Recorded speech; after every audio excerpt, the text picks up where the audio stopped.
listened to Stevie Wonder a lot growing up. That was kind of like Motown, Wall of Sound, some of his early songs. Yeah, my dad listened to a lot of the Beatles and stuff like that. I got into that sort of stuff from bands like Spiritualized.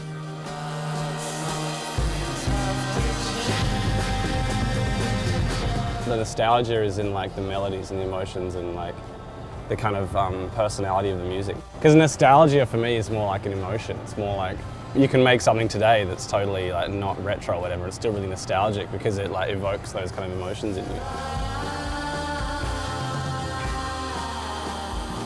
The last album was a bit more kind of structured in that we just signed a record deal and we were like doing the album, you know, from the record deal. And with this album, it was kind of just in between touring because I've got a studio set up in my house and I just basically record as much as I can. You know, if I'm not touring, I'm probably, you know, in the studio. With Tame Impala recordings, there's never like a studio session. It's just always sort of happening. It just slowly comes together.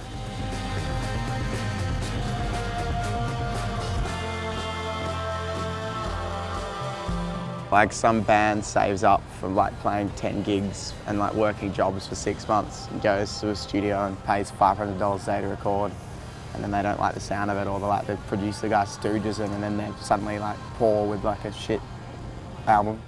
It's a really amazing thing that people can finally have the confidence that if they make something in their bedroom and it doesn't sound like everything else on the radio, then it doesn't matter. You know, it can still sound as crappy as hell as long as it feels good. People are going to listen to it and be open-minded to it.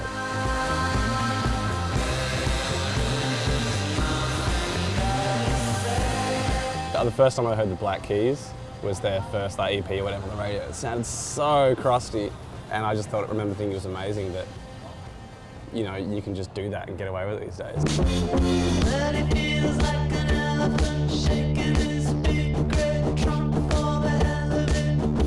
You know that you're dreaming about being loved by him. We've played with a few bands now, like, who are younger than us, who really like the 90s.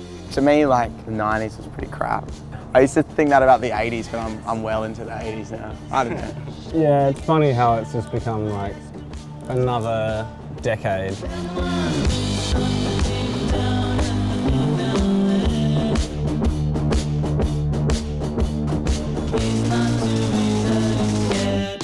What are people going to think of the noughties? I reckon that's like the beige decade, where like everyone was just really beige and boring. The post-noughties are pretty similar to the noughties. I don't know. What? What do you even call this decade? There's a good question for you. The teens? Oh wait, we're We're in the the second. teens. We're not even in the noughties. This isn't the noughties, is it? Here it comes.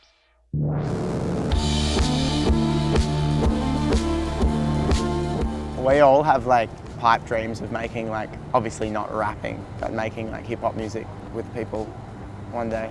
Oh yeah, I'd love to make a hip hop album with someone. I just need someone to like kick me up the bum to do it. We're like massive OutKast fans. That would be a dream come true. We're not worthy though. We're not worthy of Andre.